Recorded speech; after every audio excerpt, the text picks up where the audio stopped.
It's almost Valentine's Day. How would you like to make a special treat for the love of your life this Valentine's Day? Your dog, your four-legged friend that's always there for you. Well, we're going to make some dog treats today. The main ingredient in these treats will be pumpkin. So you'll need a can of pumpkin puree. Pumpkin has great antioxidants from the vitamin A that is in it, and it makes your dog have a shinier coat, it boosts immunity, and of course it has quite a bit of fiber, which also helps with the dog's regularity. So let's get these going.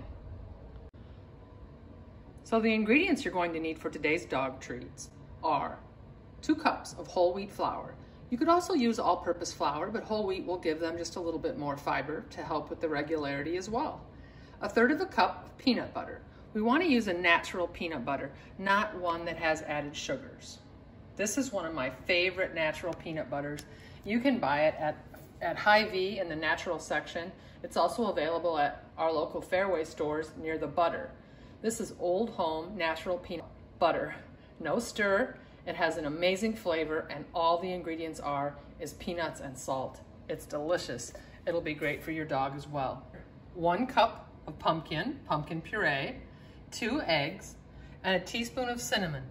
Please don't use nutmeg. Dogs are allergic to nutmeg. It's very toxic to them. Okay, so we're gonna mix everything together in the same bowl. Very easy, almost like making a batch of peanut butter cookies. So we've got our 2 cups of whole wheat flour. We have our 1 cup of pumpkin puree. If you want to double this batch, it would actually use the entire can of pumpkin, and you wouldn't have to worry about leftovers.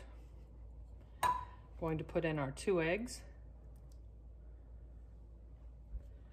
And then I have this really nifty thing that you might want to purchase when you want to buy yourself something new. This is this OXO awesome measurer for things like shortening or peanut butter.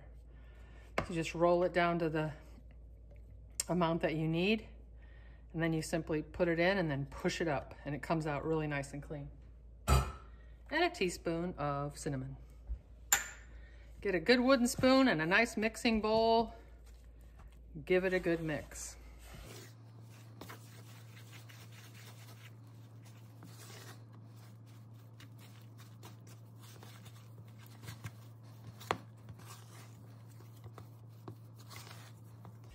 If you would like to mix this in a mixer or a food processor, of course that's easy too. But this is way less cleanup, and after all, don't we all need kind of a good arm workout once in a while? You're going to want to take a couple pieces of saran wrap on the counter.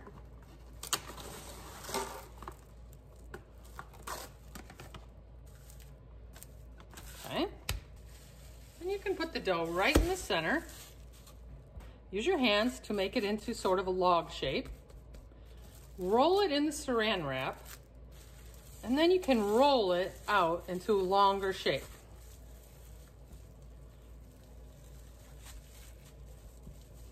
Okay, and I just twist the ends, and we're going to refrigerate this for about 30 minutes to an hour, or longer if you'd like. And then we're going to unwrap it, slice it, and bake it. Okay, before we slice the dog treats to put on our trays for baking, you'll want to set your oven to 350 degrees Fahrenheit. So our dog dough has been in the fridge for around 45 minutes or an hour. Just going to unwrap it and take a sharp knife. You can use a serrated knife if you'd like to, or any sharp knife. You might want to dip it in water. I think it will help to make these cut cleaner. Taking a little slice, you can reshape it if you want. Sit it on a parchment lined tray. We cut about 1 inch chunk, and then I got this idea that if you pinch the center and squeeze the edges, it does resemble a bone, which is kind of cute. Okay, after taking the roll and cutting it in half, I was actually able to get exactly 16 dog treats on 2 trays. So let's bake them off. And here we are, fresh out of the oven and into a nice bag for your four-legged friend's special Valentine treat. Now, you know I normally taste the recipe, but today I'm going to have a special guest taste the treats, my friend Marilyn and her dog, Bo. Bo, sit! We're gonna try our new treat. Oh, somebody's happy. There you go. Happy boy.